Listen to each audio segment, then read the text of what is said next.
You know, the most dangerous creatures in the world aren't the ones that slither through the desert. They're the ones that crawl right into the hearts of men. Today, we're diving into a powerful parable about exactly that, a story about a poison disguised as virtue and how it brought an entire world to its knees. And this quote, man, it cuts right to the heart of the whole tragedy. It's the key that unlocks everything. It tells us that sometimes, behind the most noble-sounding words, you can find the most corrosive motivations. It's not about the words themselves, you see, but the quiet, simmering poison that's driving them. So, our story begins in a temple courtyard. Picture it. A Nazarene figure is just sitting there, watching the scene. He sees all the piety of the priests and their followers, sure, but he also senses something else right under the surface, this quiet, simmering resentment for anyone with power, for anyone with strength. And that's when he decides it's time for a lesson. He gives these creatures a name, the tarantulas. And they aren't just evil in some simple, straightforward way. No, they're defined by a very specific and very clever ideology. They weaponize the idea of equality, spinning it into this intricate web. And that web isn't there to catch flies. It's there to poison anyone who dares to climb higher than the rest. But what exactly is this poison? I mean, what makes it so effective? To really get it, we have to look past the mask, past the pretty words, and see what truly drives these so-called preachers of nothingness. See, the tarantula isn't just watching society decline from the sidelines. Oh no, it is the active agent of that decay. This is the figure who steps out of the envious crowd to give a voice, a righteous-sounding voice, to all their quiet bitterness. They cloak their venom in the language of virtue to make it all sound so noble. And this slide just lays it all out perfectly. It shows you the two faces of the tarantula. On the left, that's the mask. What they preach out loud, all should be equal, we're just seeking justice. But then you look to the right and you see the reality, what they truly desire. No one should be greater than us, and we want revenge. It's all right there. And here's the absolute kicker. This world without greatness, this flat, sterile plane, it isn't some accidental side effect of their philosophy.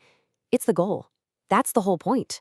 They want to engineer a world where creativity and courage literally can't exist, because then there'd be nothing left to remind them of what they're not. Okay, so that's the poison. Pretty grim, right? But the parable doesn't just diagnose the sickness. It actually offers a radically different path forward, an antidote, a philosophy built on strength and struggle.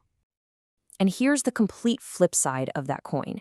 The justice of the earth, as the parable calls it, sees things totally differently. It says inequality isn't a flaw we need to fix.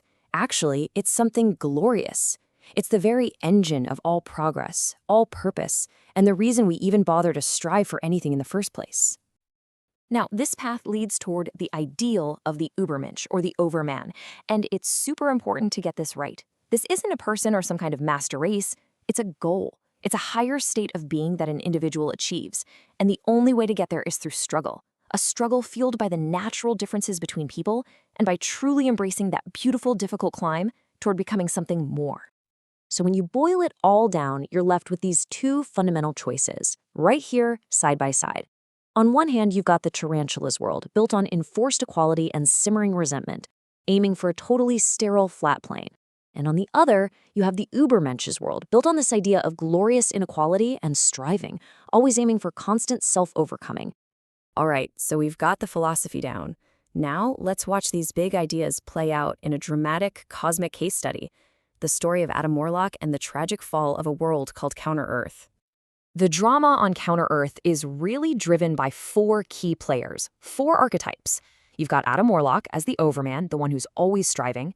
Then there's the general population, who are kind of the last man, passive, comfort-seeking, and they just refuse to strive.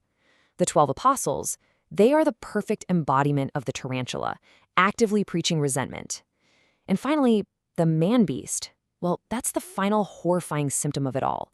It's what happens when all that resentment physically erupts into the world.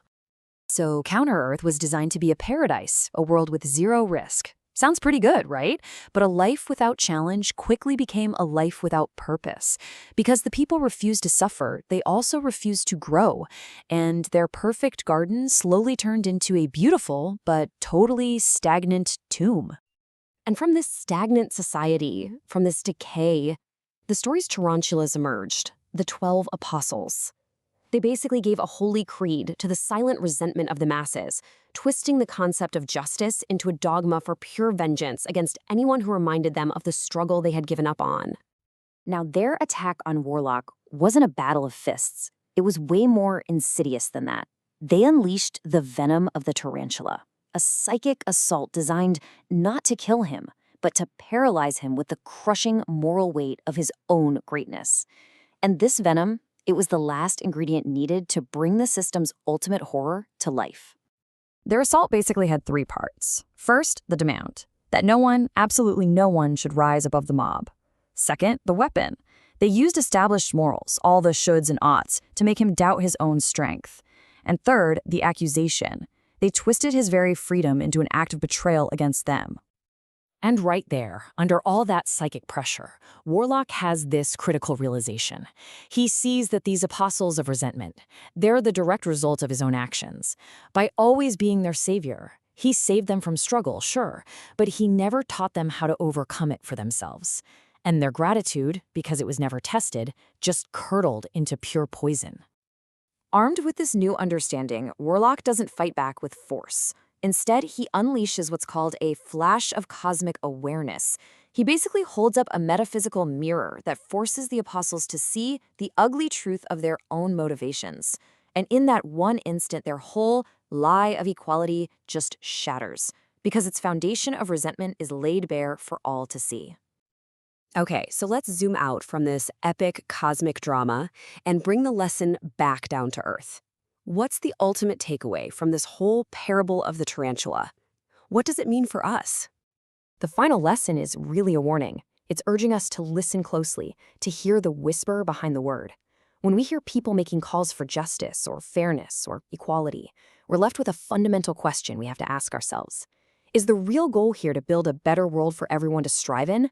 Or is it just to tear the world down so that no one can rise? The answer to that question, well, it changes everything.